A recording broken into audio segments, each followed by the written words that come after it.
All right, greetings everybody, and welcome to week number 9. That is right, week number 9 of your 9407 class, which is your intellectual freedom in its discontents class. As always, I'm your professor, Dr. Jace K. Austin, and what we are going to be doing this week is we are going to do a quick state of the course update. And yes, I do mean a quick state of the course update yet again this week. We were able to do it last week. We'll do it again this week. And after we do that quick state of the course update, I will talk a little bit about that situation that I posted about earlier this morning. I am recording this on October the 14th. 2024. So you all saw that earlier this morning I posted about an announcement about the situation going on in Texas, and I'm going to talk about that a little bit more, okay? So we'll do that, and it is kind of in keeping with the week. Again, I don't necessarily always make the check-in video about the same thing. Actually, most of the time, I don't make the check-in video about the same thing that the module is about. And the reading, in the reason for that, not the reading for that, the reason for that is because I do think that for the most part the materials do speak for themselves, so I don't need to necessarily put any more zest on the materials. I let them speak for themselves, and I try to make the check-in videos kind of interesting, or at least interesting to me and hopefully interesting to you, and talk about some things that are relevant, not necessarily things that are already being discussed in the course material. So with that said, let's go ahead and get into it with our state of the course update. We will start out by noticing the main thing, the biggest thing that you have going on this week is this. You do have your Ban and Challenge book report that is going to be due on Sunday night. Again, I am not looking for a term paper. This is something that should be more of a blog entry. So like 500 to 1,000 words is plenty, okay? But something that your classmates won't mind reading, because once you all turn all these in, what I'm going to do is put the announcement up to say, hey, all of your classmates have now put up their book reports, and so now it's time for you all to learn from each other whenever you get the chance. The book reports will be available until the end of the semester. They will be there in the discussion board area, so maybe you won't have time now, but maybe you're saying, I have nothing to do the Wednesday before Thanksgiving. How about I read those book reports and just learn a little bit more about those banned books? That is totally fine, okay?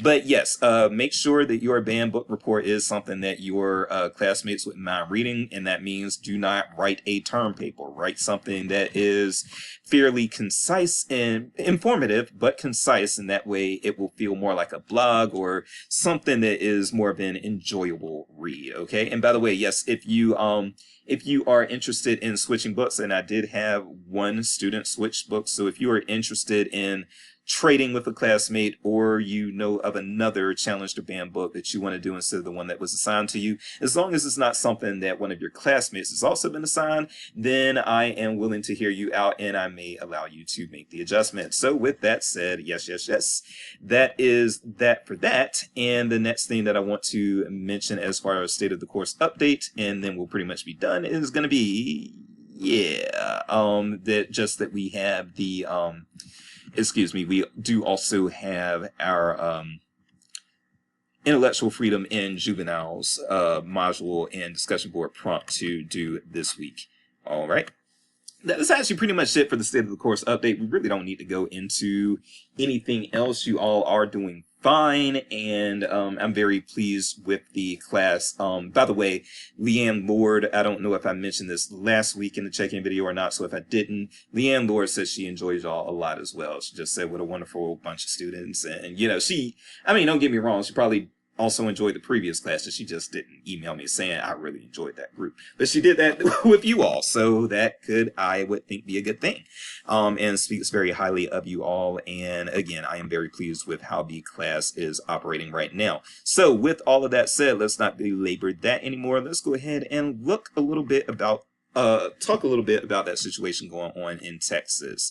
So again, Texas County sidelines librarians and reclassifies books on abuse of Native Americans as fiction. Now, here's, I'm gonna probably say way too much in talking about this, but here's the first thing that I'm gonna say. Now, as I say this, I'm gonna let you all know as well that a lot of people in this field do not like me, and I do not care. And this is a fairly recent development, so let me just say this. I've been in librarianship as a student since 2006. So In 2006, when I was 23 years old, that is when I started library school. I was still working right out of college at the age of 22. I got a job as a newspaper reporter at the Henderson Daily Dispatch near my hometown. So that paper was based in Henderson, North Carolina, right?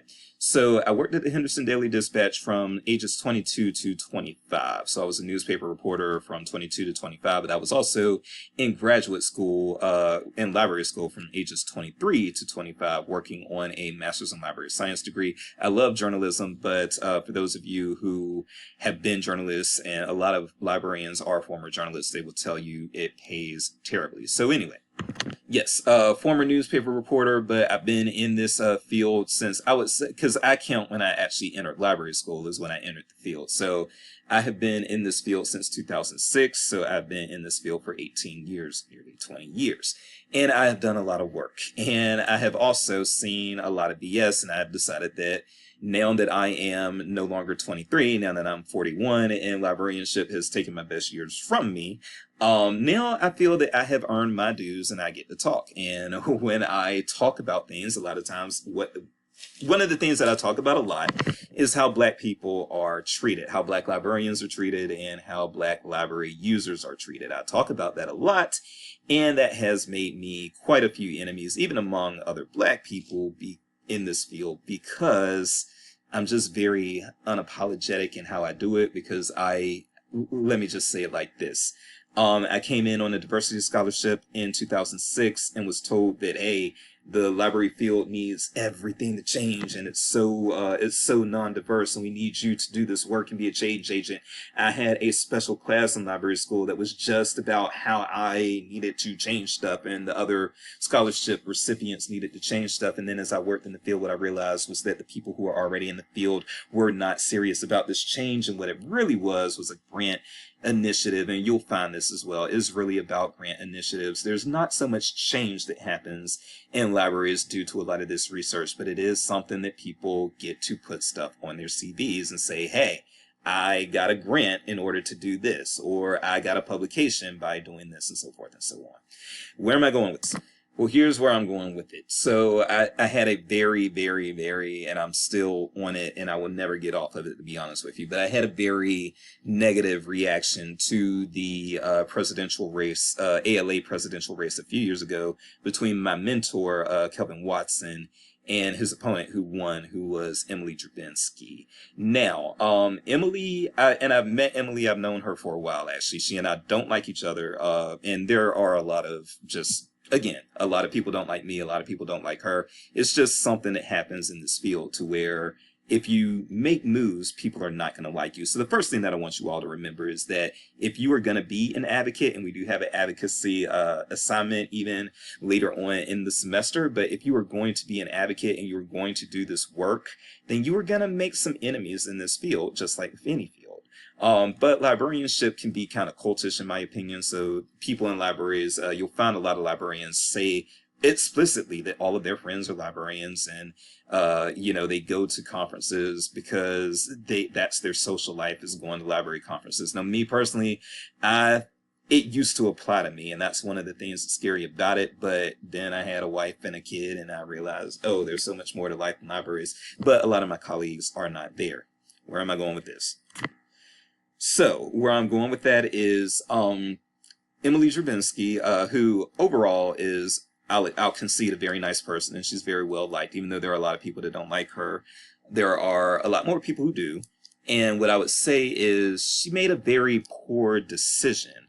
After being elected president of ALA, she, some of you probably already know about this, but what she did was she put something up about being, she couldn't believe that a Marxist could be ALA president. Like, it's so amazing. Hey, Mom, look, a Marxist is ALA president.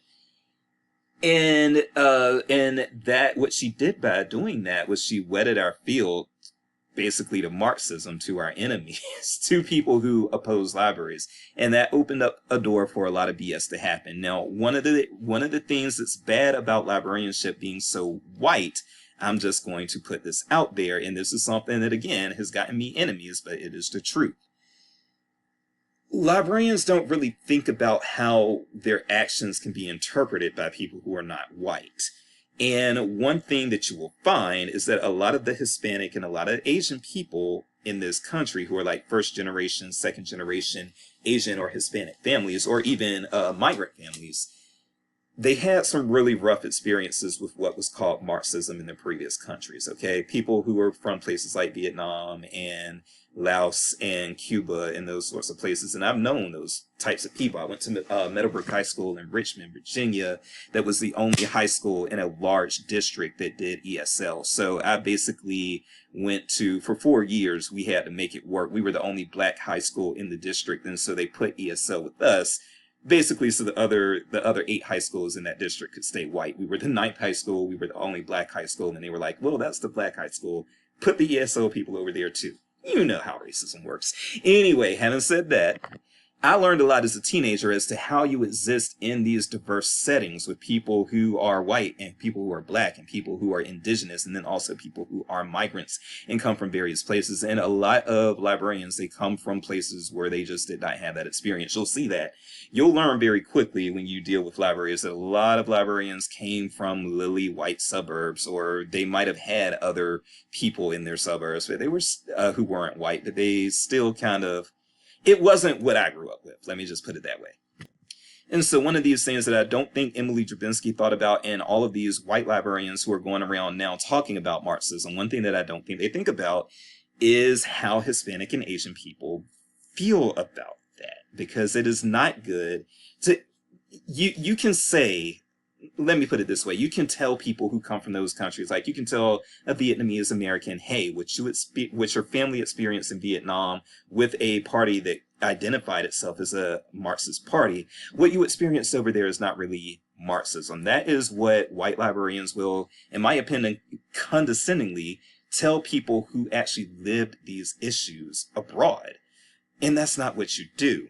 And so when Emily's when she made the comment after being elected about being a Marxist and then tied our field up with Marxism when it shouldn't be, what ended up happening from there was, yeah, especially Texas, but some other states as well, including her home state of Idaho. But Texas in particular, they went wild with it. They were like, okay, you see that the librarians now, they should not be trusted because they're Marxists, they're communists, and, you know, and there are a lot of people in Texas also who are Hispanic people who are escaping Marxism.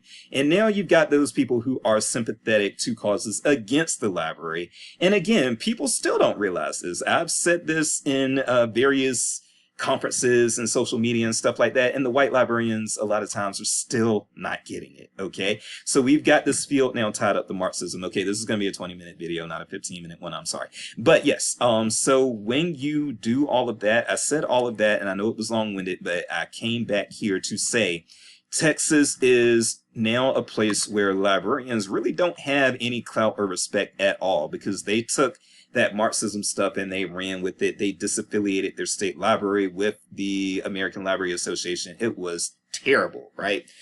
And so what we have now, when you do stuff like that, that opens the door for this. That opens the door for people to get up here and bypass librarians in the state of Texas and say that a book that talks about the abuses toward Native Americans is fiction. And on a day like this, on Indigenous Peoples Day, for this type of news to break, just wow. So we can scroll down a little further into this and then kind of get into the meat of this. So a Texas county has mandated public libraries move a well-regarded children's book documenting, and we are talking about children this week, so yeah. This is still keeping a theme in an adjacent way, but not really in a direct way.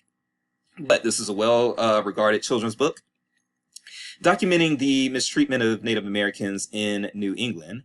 And they have mandated that the book be moved from nonfiction to fiction. The decision was made after the government of Montgomery County, Texas, under pressure from right-wing activists, sorry, I can't talk, under pressure from right-wing activists, removed librarians from the process of reviewing children's books and replaced them with a citizens review committee. So again, this is something that I don't think would have even had legs had we not had a ALA president who was wedding our profession to Marxism publicly, which again we cannot have.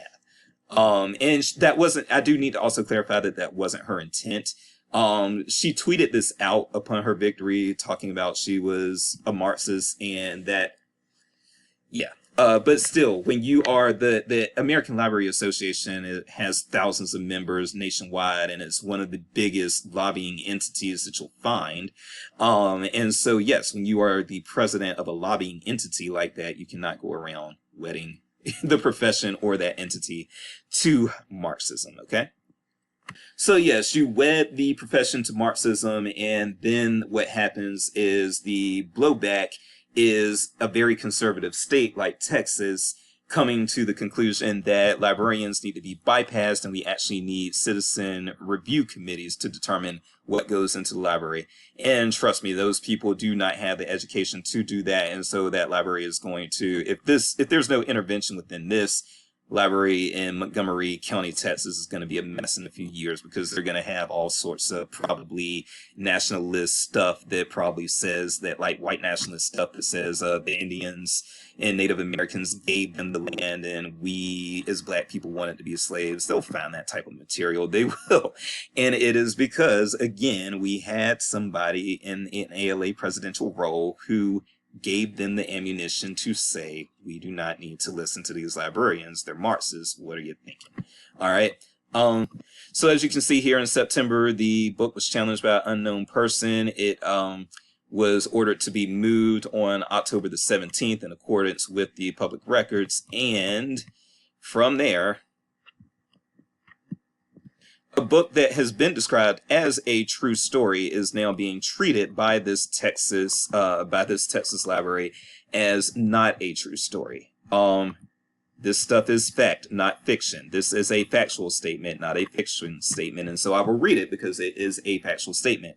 Certain ship captain began kidnapping Wampanoag men and those of other tribal nations along the coast. Sailors invited them aboard their ships under the pretense of trading, then lifted anchor and sailed away. The men were prisoners stolen from their families and homes. They were taken to England and Spain to be sold into slavery and paraded through the streets as novelties, something for the people of Europe to gawk at as curiosities, not as human beings. Imagine how these men must have felt when they realized their situation. They would never see their children, parents, wives, relatives, or communities again. What a terrible shock for all of their families when they realized they had been kidnapped and they were just gone forever. This is a fact. It did happen. And now a right-wing, probably white nationalist group within Texas, or white nationalist leaning group within Texas, is trying to erase this history by calling it fiction.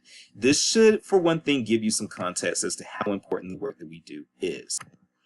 So, and I will say that last March, if by last March they mean March 2024, let me look and see if that's what they mean, or if they meant March 2023.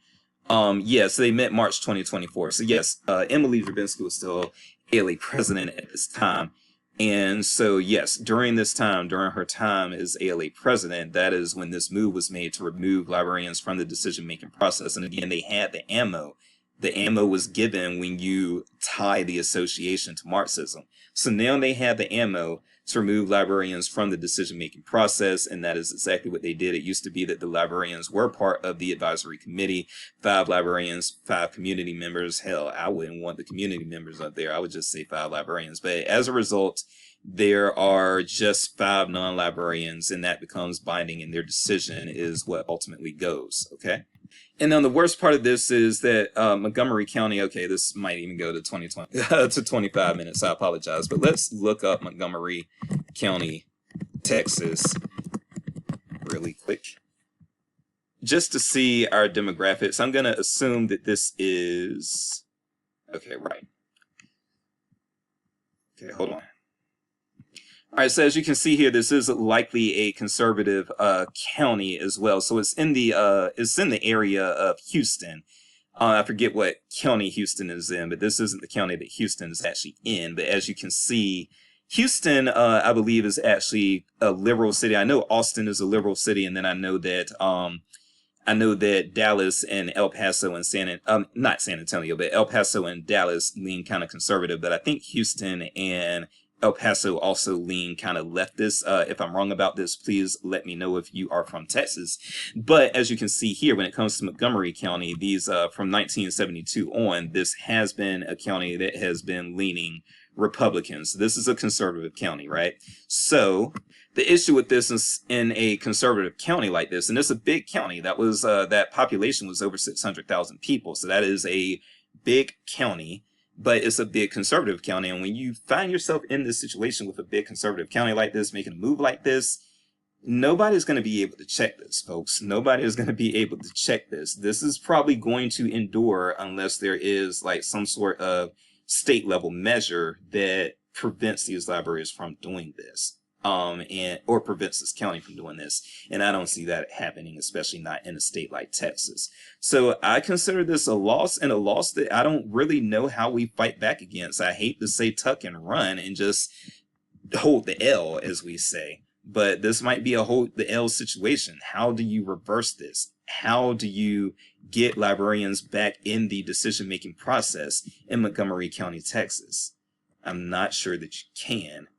We may have lost this particular battle already. And this is scary to me, and especially as somebody, I'm not Native American, I'm African American or Black. I have no Native American ancestry that I know of.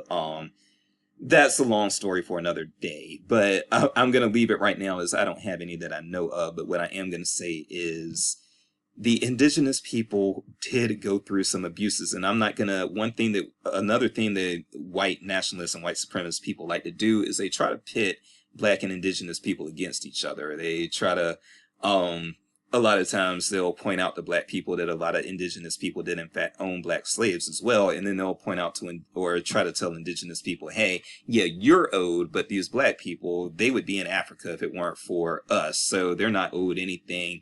And they will put the buzzes in the indigenous people's ears of, hey, nobody who's Black should get anything before you all, because you all really did lose the most. And that's a tactic that unfortunately has worked historically. And I would like to see it not work that anymore. And so I again want to say that these abuses to Native American people are not fiction. And in fact, I'm going to read something to you. We're going to close on me reading something to you that's very disturbing. Trigger warning. Trigger warning for sexual assault. If you do not want to be exposed to something that talks about this, please stop the video now. But I'm going to show you all an excerpt from a letter from one of Christopher Columbus's friends. Hold on. All right. So again, this deals with sexual assault, so if you don't want to be exposed to that, please stop the video now. But for those of you who are still here, just to talk about the real abuses, because especially on Indigenous Peoples Day, which is when I'm recording this, I cannot let it stand that there is a library trying to pretend that the abuses to Native American people were fictional. So Anonymous actually, from what I understand, has this wrong.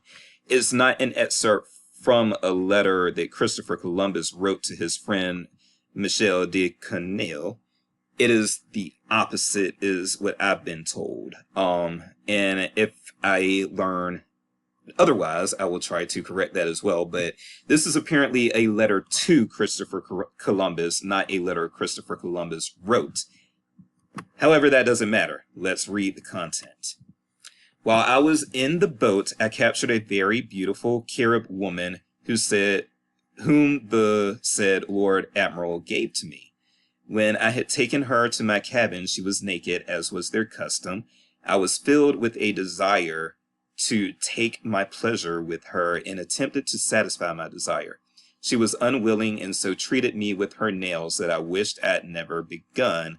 But, to cut a long story short, I then took a piece of rope and whipped her soundly, and she let forth such incredible screams that you would not have believed your ears. Eventually we came to such terms, I assure you, that you would have thought that she had been brought up in a school of horrors.